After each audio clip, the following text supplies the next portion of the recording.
Hello everyone, आप सभी का बहुत-बहुत स्वागत करती हूँ। मैं मानिका कुशवाहा, आपकी अपनी सीडीपी फैकल्टी, आपके अपने यूट्यूब चैनल टीचर्स अड्डा 24/7 पे। जैसा कि आपने कई यूट्यूब चैनल पे देखा होगा, एक न्यूज़ आप देख पा रहे होंगे DSSB के बारे में।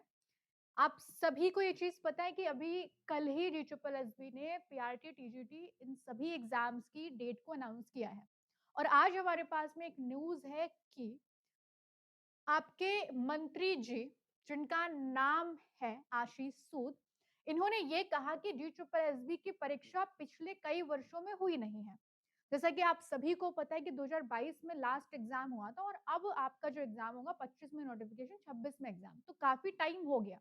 और ऑब्वियस सी बात है कि इस बीच बहुत से ऐसे बच्चे होंगे जिनकी एज, जो एज क्राइटेरिया यहाँ पर दिया है उससे ज्यादा हो गई होगी।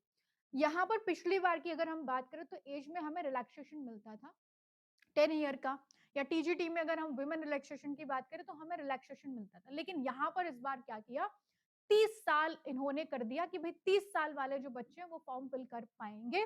अब इससे क्या हुआ कि पीछे जिस समय वैकेंसीज आनी चाहिए थी और जब हम उस एज को फुलफिल कर पा रहे थे, अब वैकेंसी जब इतने लेट में आई है तो अब कई सारे बच्चे ऐसे हैं जो इस एज क्राइटेरिया को फुलफिल नहीं कर पा रहे हैं, जिसकी वजह से उन्होंने इस एग्जाम के फॉर्म को फिल नहीं कर पाया। हालांकि जहां तक ये चीज गलत भी है।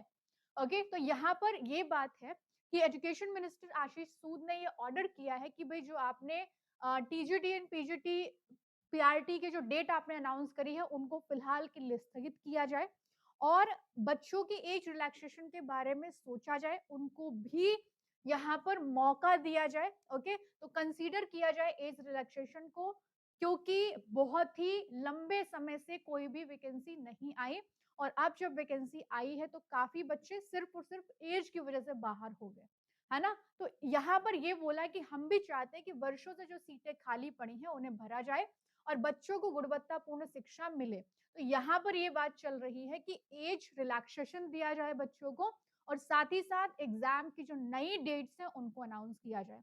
तो अभी फिलहाल ऑफिशियल कोई न्यूज नहीं आई है DSSB की तरफ से। लेट्स सी कि क्या होता है। बट अगर हम इस न्यूज के अकॉर्डिंग बात करें तो कहीं ना कहीं ये चीज सही है ना। बहुत से बच्चे इस एज की वजह से रह गए हैं, वो तैयारी करते रहे कि अब वैकेंसी आएंगी तब वैकेंसी आएंगी और वैकेंसी नहीं आई और जब देखा एज का क्राइटेरिया तो बच्चे ऑब्वियस सी बात है निराश हो ही जाएंगे, है ना। तो लेट्स सी क्या होता है ऑफिशियल न्यूज, क्या डेट आगे बढ़ती या नहीं बढ़ती है। बाकी आपका क्या मानना जरूर कमेंट सेक्शन में बताइएगा। लेकिन तैयारी आप नए एग्जाम डेट को ध्यान में रखते हुए ही करिएगा, क्योंकि हमें सेफ जोन में रहना है। किसी भी तरीके से हम ये मान के चले कि एग्जाम आपका पोस्टपोन होगा, है ना, प्रोसेस दोबारा स्टार्ट होगी, तो हम उस डिलेमा में नहीं रहेंगे। आप अपनी तैयारी करते रहिए, ठीक है।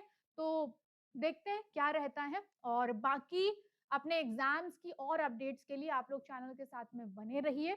और वन मोर थिंग वो ये है कि चैनल को सब्सक्राइब जरूर कर लें, जिससे कि DSSB से जुड़ी कोई भी अगर इन्फॉर्मेशन आती है तो आप तक सबसे पहले पहुंचे, ठीक है।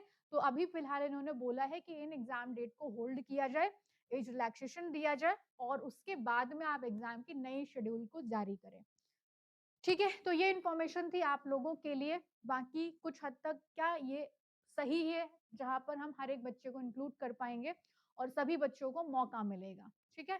चलिए, thank you so much everyone, मिलते हैं फिर नए सेशन में। तब तक के लिए ध्यान रखिए और तैयारी अपने एग्जाम की जरूर करते रहिए। Thank you, bye bye, take care.